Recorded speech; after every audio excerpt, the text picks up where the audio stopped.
এভাবে তাহাজ্জুদ পড়ুন। সেহরি করার ২৫ মিনিট আগে উঠে যান। অতঃপর উত্তম রূপে অজু করুন। ঘরের সবাই ঘুমাবে আর আপনি দাঁড়াবেন। তারপর ২ রাকাত নামাজ, লম্বা সিজদা করবেন আর বলবেন, ইয়া রহমান, আপনি ছাড়া তো আমার কেউ নেই। এই রমজানে আমাকে খালি হাতে ফেরাবেন না।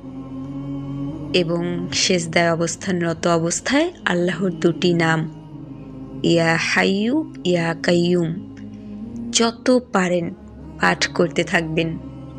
অতঃপর আপনার সেই দোয়াটি করবেন যেটা কাউকে বলতে পারেন না, যেটা মনে হলে বুকটা ব্যথা করে। প্রিয় বোন আমার, বিশ্বাস করুন, তাহাজ্জুদের সিজদা এমন জায়গা যেখানে ভাগ্য এসে হেরে যায়।